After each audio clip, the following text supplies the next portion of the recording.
Polaris Slingshot. Almost like a motorcycle, except not as maneuverable in traffic. And no lane splitting.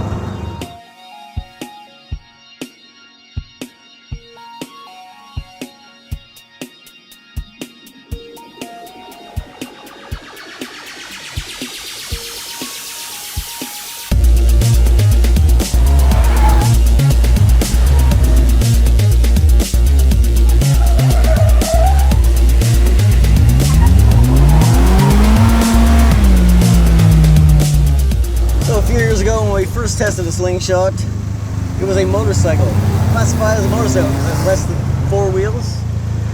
Now the current designation is autocycle.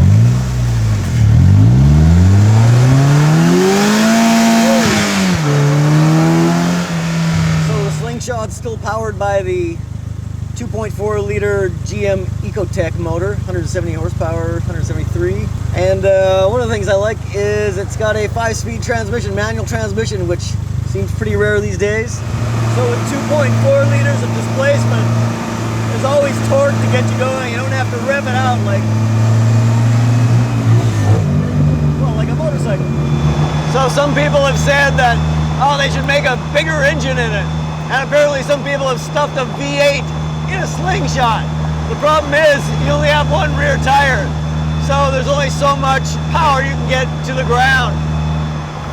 So even though this thing only has 173 horsepower, you can spin this rear tire pretty easy. And really that's all you need because the car is so light anyway.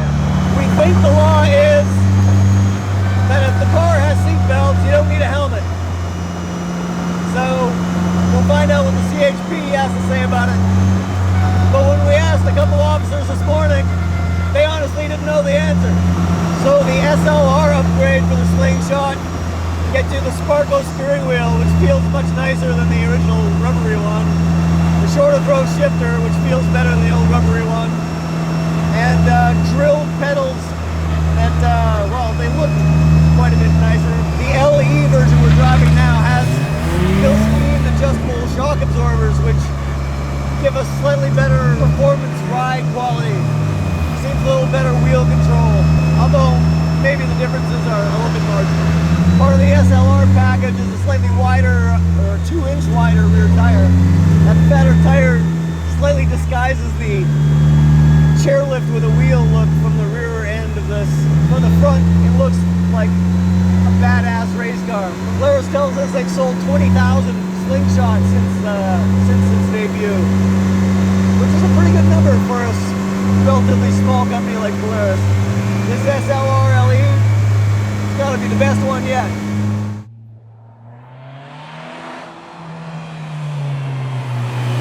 Slingshot has slightly revised electric power assist, which gives a little bit better feel than it used to. And you can tell what the front tires are doing when they're going through the corners. Performance is great, and the fun to drive factor is excellent.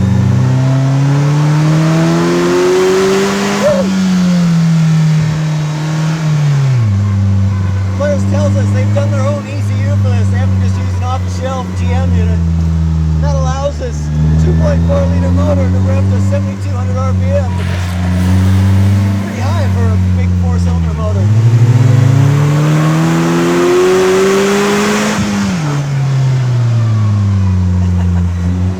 Also with the SLR version of the Slingshot, you get forged aluminum wheels, so they're lighter than the cast aluminum wheels on the base version. And on all Slingshots, Polaris gives the option to switch off traction control, which is one button, and if you hold that one button, it'll also switch off stability control.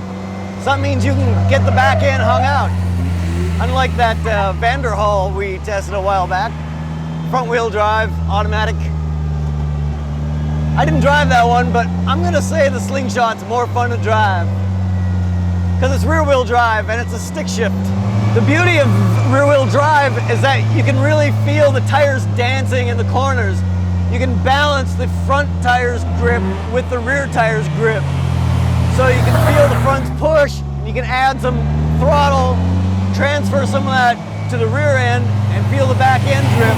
And there's this great dance that you can get into with the car as you're trading grip at either end of the car. And that's what makes a car fun to drive. Or an autocycle. On a tight road like this, I'm going to bet that I could run as quick as if I were in a Porsche or a Ferrari, because you don't need a lot of power. You just need good control and good agility. And the Slingshot has that. The way I see the Slingshot, it's got 3 demerits. 1, you're gonna get wet when it rains.